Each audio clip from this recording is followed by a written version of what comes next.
Hi friends, good morning आप लोग सबको। Welcome to easy study. आज हम लोग पार्ट 2 रिप्रोडक्टिव हेल्थ के बारे में बात करेंगे। सबसे पहले हम लोग zygote intrafallopian transfer, gamete intrafallopian transfer, intracytoplasmic sperm injection और आर्टिफिशियल इंसेमिनेशन के बाद बात करेंगे। उसके बाद एमटीपी और कुछ इंपॉर्टेंट पॉइंट के बारे में बात करेंगे, ठीक है। तो देखिए, जाइगोट इंट्राफेलोपियन ट्रांसफर। देखिए, जाइगोट मतलब जब फर्टिलाइजेशन होता है तो फर्टिलाइजेशन होने के बाद जाइगोट बनता है। जाइगोट के बाद एम्ब्रियो बनता है, एम्ब्रियो के बाद फीटस, उसके बाद बच्चा डिलीवर होता है, ठीक है। तो देखिए, zygote intrafallopian transfer. Zygote intrafallopian transfer का मतलब जैसे क्या है, जैसे मतलब देखिए, कोई मतलब गैमेट मतलब जाइगोट गैमेट फॉर्मेशन नहीं कर रहा, ठीक है। द जाइगोट और early embryo with 8 blastomeres could be transfer into fallopian tube. किसी का एम्ब्रियो लेकर जाइगोट को हम लोग इंजेक्ट कर देते हैं उसमें, तो फर्टिलाइजेशन जाइगोट बनता है लेबोरेटरी में, और लेबोरेटरी से ट्रांसफर कर देते हैं हम लोग कहाँ पे, फैलोपियन ट्यूब में, ठीक है। तो इसी को हम लोग जाइगोट इंट्राफेलोपियन ट्रांसफर कहते हैं। इसका फुल फॉर्म याद रखिएगा, zygote intrafallopian transfer, gamete intrafallopian transfer, GIFT, gamete intrafallopian transfer, याद रखिएगा। Transfer of an ovum collected from a donor into fallopian tube of another female who can not produce ovum one but can provide suitable environment. जैसे देखिए, transfer ovum collected from, ऐसा कोई ladies है, मतलब कोई female partner जो ovum तो तैयार कर रही है लेकिन वो उसको कंडीशन प्रोवाइड नहीं कर रही है, तो वैसे केस में हम लोग किसी और डोनर का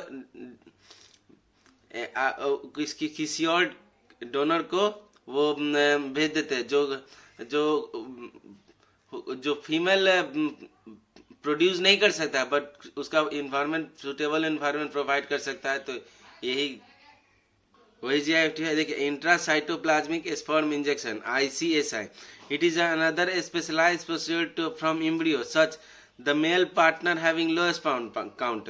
किसी में मेल पार्टनर में स्पर्म काउंट बहुत लो हो जाता है, ठीक है। तो इसी कारण वो in this case sperm directly injected into ovum, किसी और का स्पर्म इंजेक्ट किया जाता है फीमेल के ओवम में।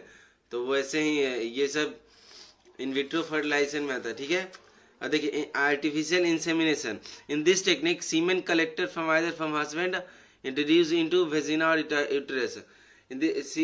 सीमेन कलेक्ट किया जाता है, मतलब जैसे देखिए, मान लीजिए कोई है कि जो हस्बैंड, किसी का हस्बैंड उसको सीमेन प्रोड्यूस ही नहीं कर पा रहा है, तो वो सीमेन कलेक्टेड फ्रॉम आइदर हस्बैंड, कोई हेल्थी डोनर से सीमेन कलेक्ट किया जाएगा और वेजाइना, जो फीमेल पार्टनर उसके वेजाइना में, और उसको इंजेक्ट किया जाता है।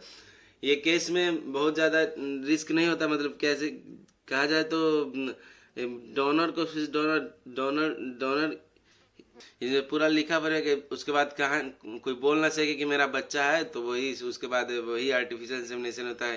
ये सब IVF सेंटर में होता है, ठीक है। पैथोलॉजिस्ट डिपार्टमेंट इनका काम करती है।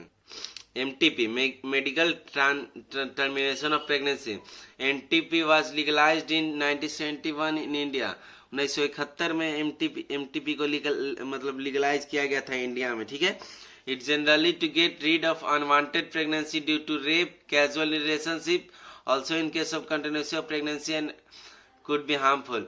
देखिए, ये MTP जो अबॉर्शन आप लोग सुने होंगे, और अबॉर्शन का ही वो ये है, जैसे ये सब इमरजेंसी केस में क्या आ जाता है, जैसे रेप हो गया, अनयूजुअल प्रेगनेंसी हो गया ड्यू टू रेप्स, और कैजुअल रिलेशनशिप के कारण वो इन केस प्रेगनेंसी कुड भी हार्मफुल, वही के कारण अबॉर्शन MTP किया जाता है, ठीक है। जो जैसे रेप किसी के साथ होता है तो वो उसका प्रेगनेंसी भारत सरकार का विकराल करवाती है केस होने के बारे में, ठीक है। देखिए, MTP are considered relatively safer during first trimester. MTP first time में उसको सेफर माना जाता है, लेकिन सेकेंड टाइम में बहुत रिस्कियर हो जाता है, ठीक है। और कुछ इंपॉर्टेंट पॉइंट है। Tablet to prevent male contraception contains कौन कौन हार्मोन है? ल्यूटिनाइजिंग हार्मोन और एफएसएच फॉलिकल स्टिमुलेटिंग हार्मोन, ठीक है, याद रखिएगा। MTP consider safe up to 12 weeks. MTP को हम लोग 12 वीक तक सेफ रख सकते हैं, उसके बाद फिर वो रिस्कियर हो जाता है। The most important component of oral contraceptive pills is progesterone, ठीक है, याद रखिएगा। अब चलते हैं कुछ इंपॉर्टेंट हम लोग एमसीक्यू को सॉल्व करेंगे। तो ये देखिए क्या है, which of the following IUD increase phagocytosis of sperm in the uterus, इसका आंसर यही हो जाए सी।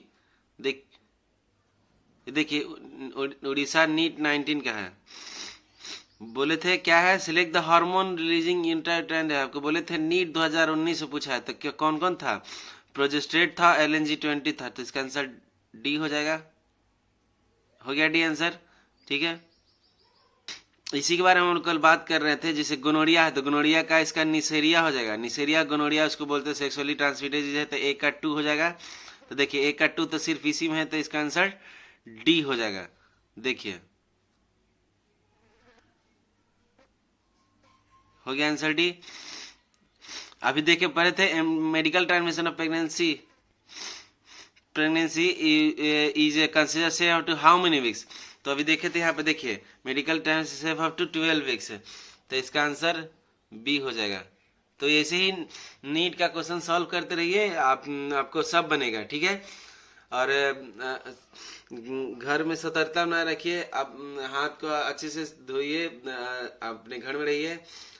थैंक यू फॉर ये चैप्टर कंप्लीट हो गया, आप घर पे रहिए, और थैंक यू। अपने फ्रेंड के साथ शेयर कीजिए चैप्टर। आप 10 तो कितने मिनट का, सब 15 मिनट में आपका चैप्टर कंप्लीट हो जाएगा, ठीक है, ठीक है। थैंक यू दोस्तों, मिलते हैं अगले क्लास में। बायोटेक्नोलॉजी का कुछ इंपॉर्टेंट पॉइंट हम लोग देखेंगे।